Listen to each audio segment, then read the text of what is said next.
यहाँ स्पेस बनाउने ल पर्फेक्ट खाना भयो आजको डिनर ल आज चाहिँ म चिकन थाईको पारमा बनाउन जाँदैछु यो चाहिँ हाम्रो प्लेन फ्लावर यो एग र प्लेन फ्लावर मिक्स यो चाहिँ हाम्रो panko breadcrumb म यसलाई पहिला प्लेन फ्लावरमा राख्यो हैन त्यसपछि एग वासमा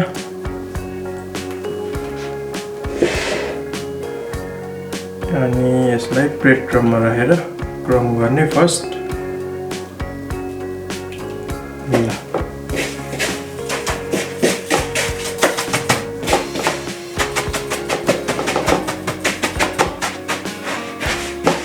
मजाले प्रेस गरे नि हुन्छ हैन यो चाहिँ हाम्रो रेडी भयो ल अब यो डीप फ्राई गर्ने यो रेडी भयो हाम्रो फर्स्ट स्टेप अब चाहिँ यसलाई डीप फ्राई गर्ने अब यहाँ तेल तातिसक्यो हैन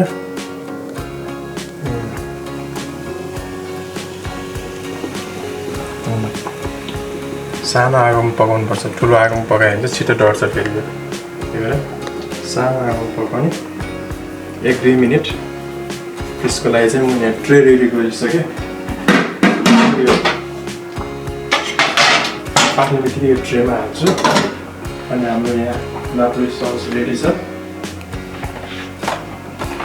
यसमा चाहिँ इटालियन मिक्स हर्ब सल्ट त्यसपछि गार्लिक फ्रेस गार्लिक यहाँ हाम्रो नापोली सस चिज चाहिँ हाम्रो ओरिजिनल ल्याएको पर्फेक्ट इटालियन एकदम राम्रो छ पिज्जा बनाउनलाई पनि राम्रो छ पारमा बनाउनलाई पनि राम्रो छ अब यहाँ टाइममा चेक गर्नुपर्छ बबल आइरहेछ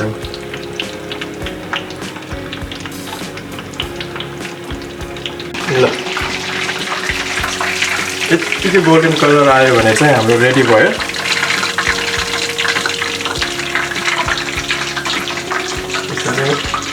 ट्रेमा हाल्ने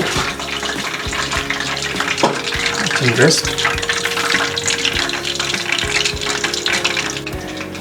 अनि पाकेन भनेर चाहिँ अलिकति यहाँ साइडमा यसरी चिनी यसरी हेर्ने पर्फेक्ट कुक भएको छ अब चाहिँ हामी यसको माथि नापोली सस मजाले हामी यसरी अनि के टपिङ गर्नु मन छ त्यही टपिङ गर्ने हो यो हाम्रो नापोली सस रेडी भयो यो हाम्रो हेम बेकन र salami र pepperoni मिक्स छ यहाँ टक्क मासु राखेर खाने हो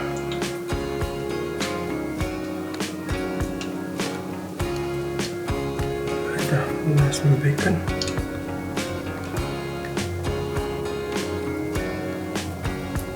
चिज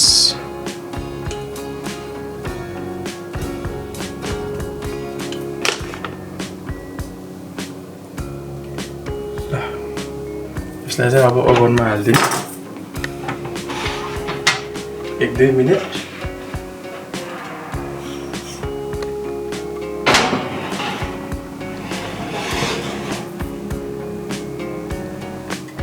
ल अब चाहिँ हामी चेक गरौँ कस्तो भयो हाम्रो यहाँ पापा रेडी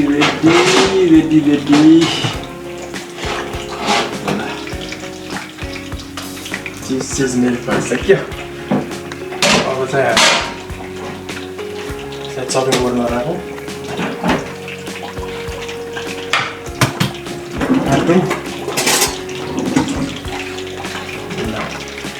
यो हाम्रो चिकन पार्मी मिट लबर पार्मी यसलाई काटिदिन्छु म कहाँ नाइस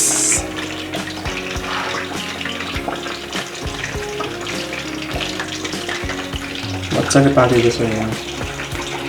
यसलाई प्लेटमा राख्नु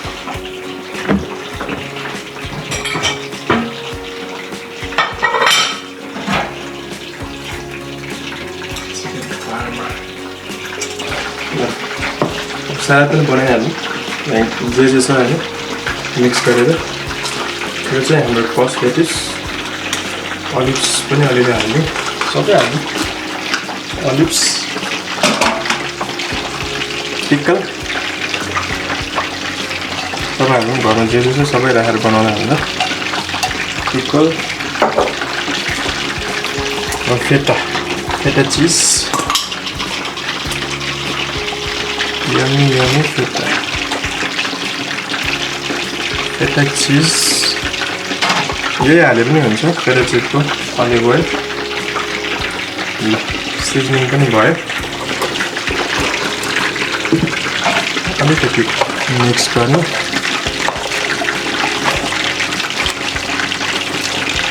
हैन अनि यहाँ साइडमा पार्माको यहाँ स्पेस बनाउने पर्फेक्ट खाना भयो आजको डिनर हाम्रो पार्मी सलाद